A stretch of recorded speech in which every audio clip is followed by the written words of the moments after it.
Hello and welcome back to the Hour with Jim Pellegrino. Our guest this hour is State Senator Tom Gaffey. Tom, good to have you on the show. Thanks for having me, Jim. Appreciate it. For the audience, this is Tom's 8th term, 13th senatorial district representing Meriden, Middlefield, and I believe parts of Middletown and Cheshire Correct. as well. Tom is also the Deputy President Pro Tem of the State Senate and is Chair of the Education Committee. I think this is about his 7th consecutive term there. Graduate of SCSU. Very heavily involved in his community and been with the CRRA for 21 years. That's a good synopsis, Tom, right? That's it. But we're here to talk primarily, Tom, about, I wanted to cover 3 things with you, the majority of which has to do with education, a little bit on that bill that you passed having to do with concussions relative to high school athletes or athletes, and then also your view on the upcoming budget. So primarily education. Tom, briefly, what is the role of your education committee? It's below college, right? It's not higher education. Correct. Okay, so what's the role of your education committee? We have cognizance, Jim, of the preschool through high school. So preschool, elementary, and secondary schools in the state of Connecticut. We have cognizance over the State Department of Education that administers all programs for preschool, elementary schools, high schools. So you're K through 12, Tom. We're pre-K through 12. Okay, right. pre-K Right. through 12. Right. Okay, all right. And do you get involved at all with any of the binding arbitration, or I mean, do you? That does come under our cognizance, but typically those any type of contracts, of course, are done locally, Right, with right. the local boards of education. But that law does float between our committee at education and also the labor committee, ultimately the appropriations committee. Tom, you had 2 major bills that you shepherded through, one having to do with the vocational technical high school system, the other were comprehensive education reform. Before we get into that, Tom, I just wanted to spend maybe 30 seconds to a minute, no more than that, on a major philosophical question that people ask and talk about a lot. And that question is a lot, and I'm firing for effect and overly simplifying, I know. A lot of people say, you know what, federal government and state government, just get out of the way of the local education people and let them run the school system. So that begs the question, let's forget the federal government, Tom. We don't want to talk about the federal. Let's talk about state government. What role do you see the state government, as chair of the education committee, playing in education? Critical role. For those who might aspire to that type of philosophy, that they want the state of Connecticut to be out of education totally and just let the local school districts or regional school districts run education. First of all local and regional school districts in Connecticut depend heavily upon the state of Connecticut for funding. We have a number of examples. Start with the capital city of Hartford, who have education programs that have run into problems, some significant problems over the years. We had to take over the Hartford district back during the first year I was chairman, when Sheff versus O'Neill was punted over to us from the Supreme Court. There have been a number of school districts across Connecticut that have run into difficulties where the state of Connecticut had to intercede. So there's definitely a critical role, both from a funding perspective and a governance perspective, from the state in working together in partnership with our local and regional boards of education. But you see it philosophically, though, Tom, listening to you talk, as more of an oversight role than an interference role, unless it's absolutely critical that you get hands-on. Correct. I mean, in the bill we just passed this year, a major part of that bill empowers the State Board of Education, the Commissioner of Education, to step in where there's persistently failing schools and boards of education have not adopted recommended policies and programs to improve those failing schools or reconstitute those failing schools so that they will perform far better academically. This bill empowers them to step in and actually remove boards of education. I know, I read that. Let's come back to that. As a former member of Board of Education, you could appreciate that. Oh yeah, oh yeah. Listen, Tom, let's talk about, let's talk about the vocational technical high school system. Look, you're talking 16 schools and 10,000 students. And Senator Tom Gaffey essentially said publicly, I'm tired of these people being treated as second-class citizens. Absolutely. I mean, you came right out and said it. and you've provided major reform legislation in those areas. So, Tom, I mean, take a couple of minutes now to talk about what were the problems, what were the solutions that you put in place, and when they're effective.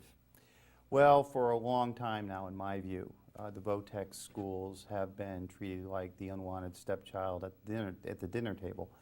And whether it's capital needs at the schools themselves, operating dollars, the equipment that they use, the buses that transfer the kids to off-site production work that they do, all have been left wanting for too many years. And we did have a little bit of attention focused on them during the latter part of John Rowland's term, and then a little bit the early part of Jody Rell's term. But then, again, we just went into this sort of abyss of not paying any attention to the VOTEC schools when they had facilities that were physically in very, very bad shape. Some we've been able to redo. Prince Tech in Hartford and a number of others. Wilcox Tech has had one renovation phase completed, 2 more to go. But we have a number of the VOTEC schools, Jim, where the physical facility is actually just crumbling. The HVAC system is horrendous. The buses transporting the students to either off-site production work or to athletic events are just unsafe, which was proven during the fall of last year. So you meant it literally when you said second-class citizen. I mean, you weren't using a figure of speech. You meant it literally, Tom. Absolutely. If anybody goes on to CTN and watches the February 2nd hearing when Boards of Ed members, State Board of Ed members that have jurisdiction over the VOTEC schools came before my committee, you can see very, very evidently what the problems were, because the chairperson of the VOTEC committee basically didn't even know what was going on. I mean, we were astonished as committee members. My staff took a look at, and I took a look at, how much time the State Board actually devoted to the VOTEC schools. We had months where it was 1 minute and 30 seconds, 2 minutes and 10 seconds. I mean, these are the state's original magnet schools. These schools graduate students that are ready to work even before they're graduating. But upon graduation, they could go to work, they could go to college. More and more are going to college I know now. that. More and more But our Wilcox. skilled labor comes out of these schools. Absolutely. And Connecticut, as you well know, as a business leader, has been known for our maintaining a skilled workforce, the envy of the nation. And if we don't watch it, if we don't pay attention, we're going to slip behind. And we can't afford to slip behind. So what did you do, Tom? What were the 1 or 2 remedies that you put in place? Well, first of all, we made sure that bonding dollars that were available for capital needs would have to be taken up twice a year by the State Bond Commission. We forced that. We reconstituted the board, adding 2 members from a business or technical trade background, or a former member or a student of the VOTEC system to be on the State Board of Education, one of whom will have to be the chairman of the VOTEC subcommittee. So far more attention to be paid on the VOTEC schools from the board, from the board's perspective, which is badly, badly needed. You know, we had buses that were unsafe. We put in a provision in the bill that once buses got to a 12-year, which is what the industry tells us is a useful life, that you have to replace them. And we had buses that were 14, 15 years old that were very, very unsafe and were taken off the road by the DMV a number of times. So we also wrote in the bill that there are buses that are persistently failing safety checks, that they're going to be replaced. We need to do better. I mean, the fact that there was no paper in the classrooms, there was no wire in the electrical shop, there was no sand in the masonry shop across the system is just unacceptable.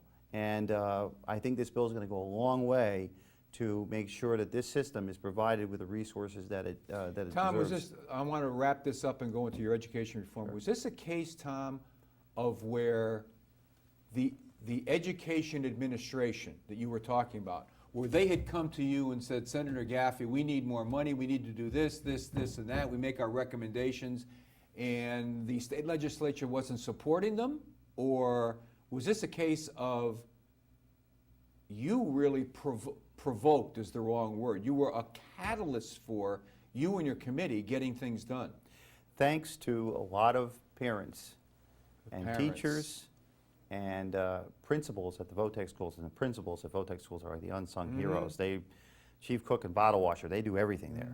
But parents contacted me, Jim, in the early fall and then through the fall, up until like mid to late November, saying that my child still has not been transported to a production site because the buses can't be So there was a lot of put into parental service. input. A lot of parental input. We had teachers that contacted us. We had some administrators.